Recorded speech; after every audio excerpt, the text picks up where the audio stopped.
금요일 아침입니다. 하나님께서 말씀으로 우리의 생명을 이끄시고 보존해 주실 것을 믿습니다. 함께 기도하겠습니다. 하나님, 여전히 주님 앞에 부르짖을 수밖에 없는 삶으로 나옵니다. 오늘도 우리의 기도와 간구에 귀 기울여 주시옵소서. 우리의 기도를 외면하시지 않는 주님이 우리와 함께 하심을 알게 하여 주시옵소서. 오늘도 주님께서 동행하시며 주시는 힘과 위로로 하루를 살아가게 하여 주시옵소서. 예수님의 이름으로 기도드립니다. 아멘. 오늘 이 아침 우리가 함께 나눌 하나님의 말씀은 신명기 22장 1절에서 12절 말씀입니다. 하나님 말씀 신명기 22장 1절에서 12절입니다. 내 형제의 소나 양이 길 잃은 것을 보거든 못 본 채 하지 말고 너는 반드시 그것들을 끌어다가 내 형제에게 돌릴 것이요 내 형제가 내게서 멀거나 또는 내가 그를 알지 못하거든 그 짐승을 내 집으로 끌고 가서 내 형제가 찾기까지 내게 두었다가 그에게 돌려줄지니 낙이라도 그리하고 의복이라도 그리하고 형제가 잃어버린 어떤 것이든지 내가 얻거든 다 그리하고 못 본 채 하지 말 것이며 내 형제의 낙이나 소가 길에 넘어진 것을 보거든 못 본 채 하지 말고 너는 반드시 형제를 도와 그것들을 일으킬지니라. 여자는 남자의 의복을 입지 말 것이요 남자는 여자의 의복을 입지 말 것이라. 이같이 하는 자는 내 하나님 여호와께 가증한 자이니라. 길을 가다가 나무에나 땅에 있는 새의 보금자리에 새 새끼나 알이 있고 어미새가 그의 새끼나 알을 품은 것을 보거든 그 어미새와 새끼를 아울러 취하지 말고 어미는 반드시 놓아줄 것이요 새끼는 취하여도 되나니 그리하면 내가 복을 누리고 장수하리라. 내가 새 집을 지을 때에 지붕에 난간을 만들어 사람이 떨어지지 않게 하라. 그 피가 내 집에 돌아갈까 하노라. 내 포도원에 두 종자를 섞어 뿌리지 말라. 그리하면 내가 뿌린 씨의 열매와 포도원의 소산을 다 빼앗길까 하노라.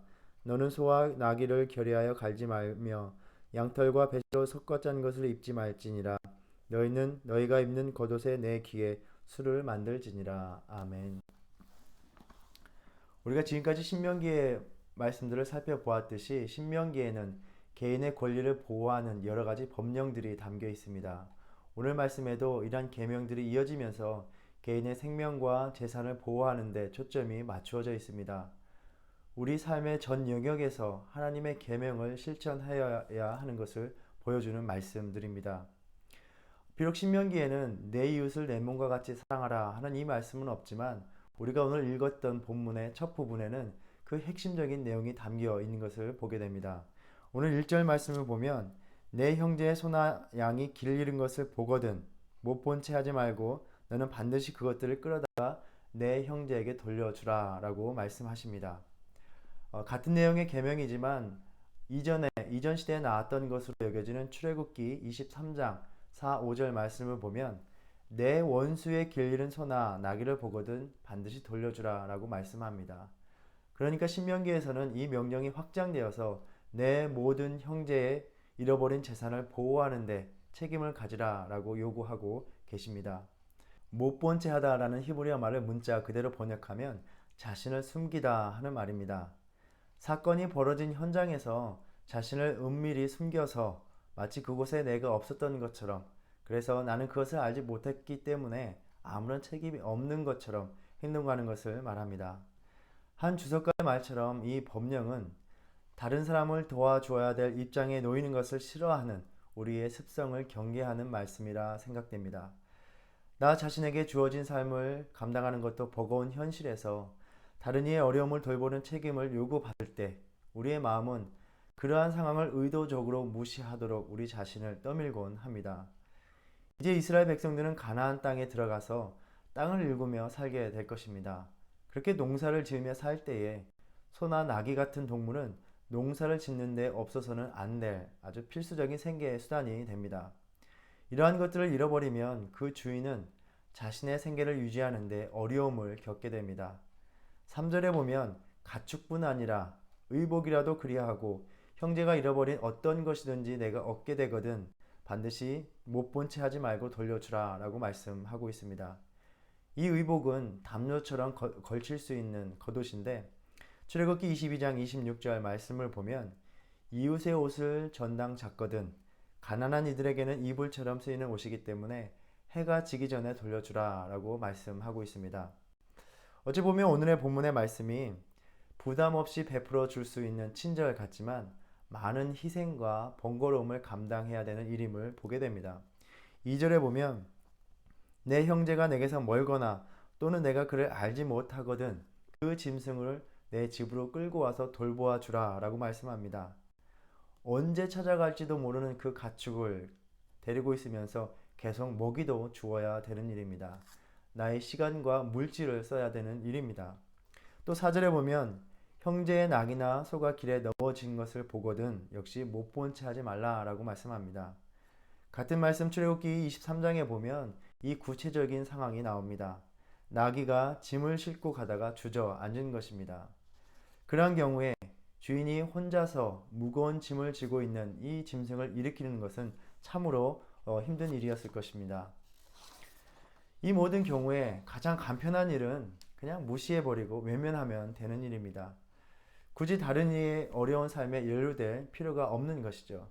그런데 오늘 말씀 1절과 4절 말씀을 보면 너는 반드시 도와주어야 된다. 못 본 채 해서는 안 된다 라고 말씀하고 있습니다. 우리가 어떻게 할지 생각하고 결정하고 선택하라는 것이 아니라 하나님의 자녀로서 우리가 행해야 될 일은 오직 한 가지 뿐이라는 것입니다.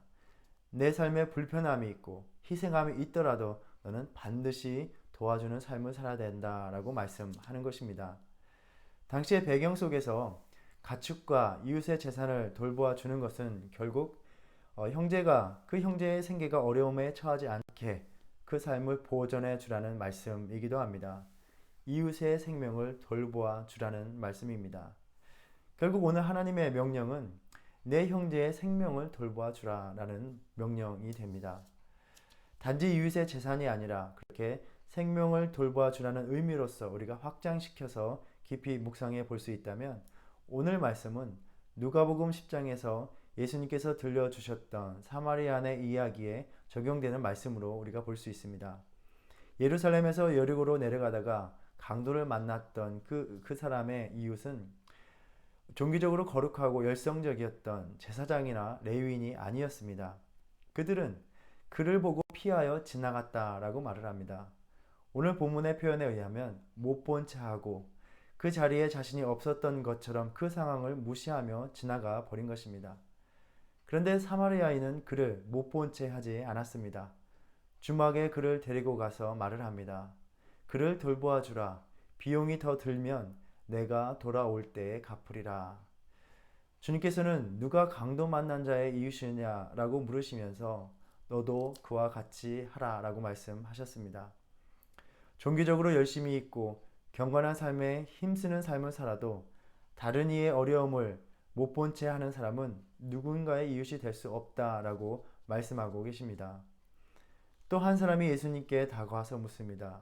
선한 선생님이여, 내가 어찌하여야 영생을 얻을 수 있나이까? 예수님께서는 그를 보시면서 내가 이미 많은 계명들을 알고 있지 않느냐? 살인하지 말라, 간음하지 말라, 도적질하지 말라, 내 부모를 공경하라.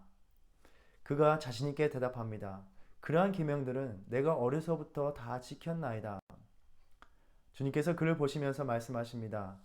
오히려 내게 부족한 것이 한 가지 있으니 내게 있는 것을 다 팔아서 가난한 자들에게 나누어 주라. 그리고 와서 나를 따르라. 그가 재물이 많기에 근심하며 돌아갔다라고 말씀합니다. 그는 자신이 하나님의 계명을 잘 따르는 흠이 없는 신앙인이라고 생각하면서도 여전히 자신에게 영생이 주어지지 않은 것 같은 기분이 들었던 것 같습니다. 왠지 하나님의 뜻을 온전히 이루어 드리지 못하는 찝찝함이 있었을 것입니다. 답답한 마음에 주님 앞에 나왔던 것입니다. 어쩌면 그렇게 큰 흠이 없이 신앙생활을 하고 있다고 생각하는 우리들의 삶의 모습이 아닐까 생각합니다. 큰 문제가 없이 신앙생활을 원만히 하고 있음에도 불구하고 왠지 하나님을 온전히 기쁘시게 하지 못하는 것 같은 생각이 든다는 말입니다. 예수님께서는 그 청년에게 우리를 향하여 말씀하십니다. 너희의 흠결없어 보이는 신앙이 경건에 열심히 이웃을 향한 관심과 배려와 돌봄으로 나타나지 않는다면 너희는 여전히 하나님의 온전하신 뜻을 이루지 못하고 있는 것이다 라고 말입니다. 너희는 생명을 돌보는 사람이 되어라 라고 우리를 도전시켜 주고 계십니다. 주어진 나의 인생을 돌보는 것도 벅차고 더구나 지금처럼 다른 이의 어려움에 시선을 돌리는 것이 너무나 힘든 현실 속에서 주님께서는 오래전 고대 이스라엘 사회에서나 의미 있었을 법한 내 형제의 잃어버린 낙이나 소나 양을 찾아주라 라는 말씀을 들려주시면서 너는 다른 이의 생명을 돌볼 줄 아는 이가 되어야 된다. 그것이 하나님의 백성, 하나님의 자녀로서 살아가는 모습이다 라고 우리에게 말씀하고 있는 것입니다. 참 쉽지 않은 숙제와 과제를 우리에게 주고 계십니다. 형제의 생명을 돌보는 이웃이 되어야 된다라는 이 말씀을 나누면서 저는 한 가지 우리가 함께 생각해 보기 원합니다. 바로 우리에게 이미 이러한 이웃과 형제가 있다는 사실입니다. 우리 생명의 곤란함을 못 본 채 하지 않는 형제, 나의 삶의 어려운 상황에서 자신을 숨기지 않는 분이 계십니다. 40일 금식의 배고픔 앞에서도 자신을 위해서는 돌로 떡을 만들지 않았지만 빈들의 배고픈 무리를 보시고 인생의 빈들의 배고픔에 처해 있는 우리를 보시고 모른 채 하지 않으시고 오병이어로 우리를 채우시는 분. 바다의 풍랑을 맞아 자신은 그 풍랑 속에서 지쳐 잠들어 계시지만 사랑하는 제자들이 우리들이 인생의 풍랑을 거슬러 힘들어할 때 이를 못 본 채 하지 않으시고 밤 사경에라도 다가와 걸어오시는 분.